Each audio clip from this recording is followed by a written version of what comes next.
242 students online. We are so excited. We're in a new series called Tell Me What You Want, What You Really, Really Want, talking about what I really want. And today, I want to know, what do you really want? Well, the truth is that sometimes we do face things, temptations, but because of Jesus, we have power over that. And so we're going to get into that in a little bit, but maybe you've been following along with the series and other series we've been doing, and you are in a place where you're like, you know what, it's time that I take my next step. And that might mean for you, baptism. And so we want to encourage you, if you're in here and you're like, man, I'm ready to put my faith in Jesus, I'm ready to get baptized, please reach out to somebody, fill out the form below. We want to get in touch with you and help you take that next step. So with that, check out this video.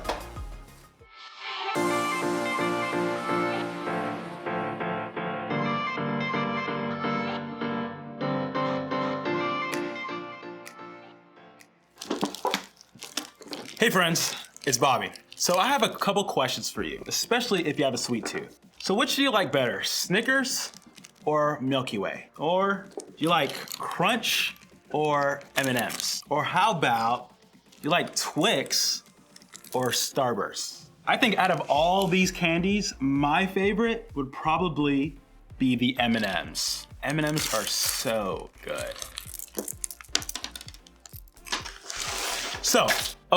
So maybe that stuff isn't that kind of temptation that makes or breaks us. If we choose to give into temptation like eat a little candy or watch a little YouTube or even buy a pair of Nike sneakers, we aren't really doing anything that could have major consequences in the long run. But not all temptations have major consequences. Remember, temptation means wanting to do something that may not be the best for us. So when we're tempted to do things like cheat on a test or fight with our sibling or lie to our best friend or post that rude comment online or even look at inappropriate pictures, we know we're dealing with big stuff that can lead to big consequences. And I don't know about you, but when that happens to me, I find myself wondering what it is that makes me want to do those things I'm not supposed to do. What is it that makes me really want to do something I know isn't good for me? I mean, doesn't that seem odd when you think about it? Usually I avoid what's not good for me. I know it's not good for me to break my leg, so I avoid downhill skiing. I know getting fillings for cavities hurts, so I brush my teeth every day. I do what I can to avoid the stuff that's painful or bad or unhealthy for me. So why don't I do the same thing when it comes to temptation?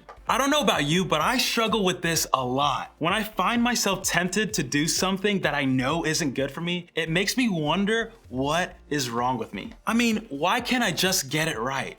If I know what's good for me, why don't I just do it? Is it just me? When it comes to this whole facing temptation thing, is something wrong with me? Maybe you felt the same way. When you found yourself tempted to do something you know isn't good for you, maybe you've wondered, am I bad if I want to do it? Am I bad if I'm already doing it? Am I bad if I'm not getting in trouble for it? Am I bad for thinking about it even if I don't choose to do it? Is something wrong with me? See, I think that one of our biggest struggles when it comes to temptation isn't always about whether or not we give in. It's not always about the choices we make or don't make. Sometimes the hardest things about dealing with temptation is how it makes us feel about ourselves. I mean, are we bad? Are we wrong? Are we the only ones who struggle with this? And can I let you in on a secret? The answer to the struggle that you might be facing when it comes to temptation can be found by looking at Jesus himself. Like, did you know that Jesus dealt with temptation? Crazy, right?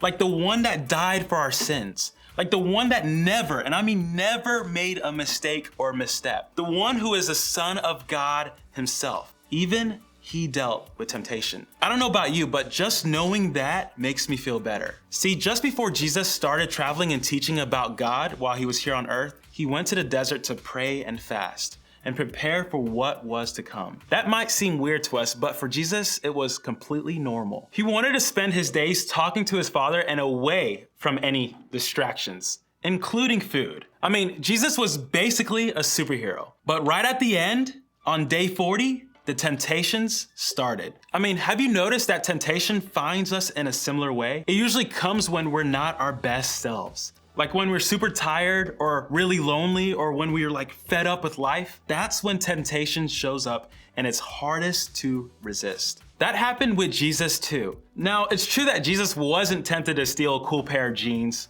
or to go too far with someone he's dating, or to stay up all night and play video games like we might be, but he was tempted over and over again. And when he was tired, lonely, hot, and hungry, Jesus faced the temptation to give into what wasn't his Father's best for him. And while we ultimately know that he didn't give into those things he was tempted with, we also know this, that Jesus understands temptation. We see this in the book of the Bible called Hebrews. Hebrews is in the New Testament, the part of the Bible that was written about Jesus and the start of the Christian church. In the world at the time this was written, there was a lot of temptation to turn away from God and enjoy what looked like an easier life. So, in an effort to help them out, the writer of Hebrews wrote them a letter. Did the letter say that these were bad people because they faced temptation? Did it say that they weren't being faithful followers of Jesus? I mean, did it say that they were wrong? Let's take a look. For we do not have a high priest who is unable to empathize with our weaknesses, but we have one who has been tempted in every way,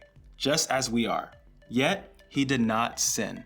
I think we need to break this down a little. The phrase high priest is used to describe Jesus here. The role of the high priest in the Jewish culture, where most of the audience would have come from, was to act as the middle person between followers of God and God himself. But when Jesus died and came back to life, he became the ultimate high priest, removing anything that would keep us from God. So when the writer said that we have a high priest who empathizes and understands our weaknesses and temptations, he was talking about Jesus. So, does temptation mean you're bad or wrong or not good enough? Not at all. Because the reality is everybody faces temptation. I mean, you, me, your teachers, your siblings, your parents, your best friend, even Jesus himself. Everybody faces temptation. And because of that, we can know that we're not failing or struggling, or facing it alone when we deal with it. Remember, even Jesus himself faced temptation, and Jesus also never made any mistakes, not a single one.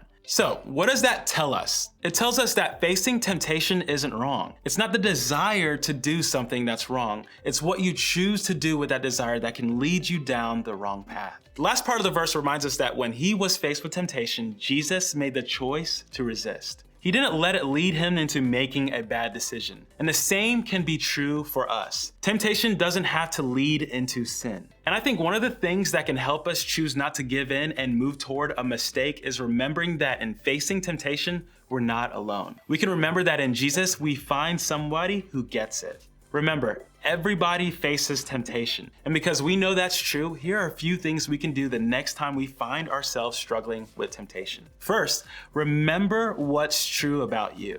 Bad choices don't make us bad people. One mistake doesn't mean you've messed up for good. The desire to do something we know we shouldn't doesn't make us anything other than human. So, when we find ourselves facing temptation, we need to remember what's true. We are God's good creation. We are loved and known and understood by him. And there's nothing we can do that will change anything about what he says is true about us. Second, invite Jesus into it. Remember, Jesus understands what we're feeling when we face temptation. He gets it. And because of that, he can help us stand firm when we're facing it. If you're dealing with temptation to do something you know isn't good for you, invite Jesus into it. Ask for his help. Pray that he'll remind you that he not only loves you, but he understands you. Last, invite someone else into it. Since everybody, and I mean everybody, faces temptation, that means there are friends, trusted adults, and other people in your life who also know what you're going through. Because of that,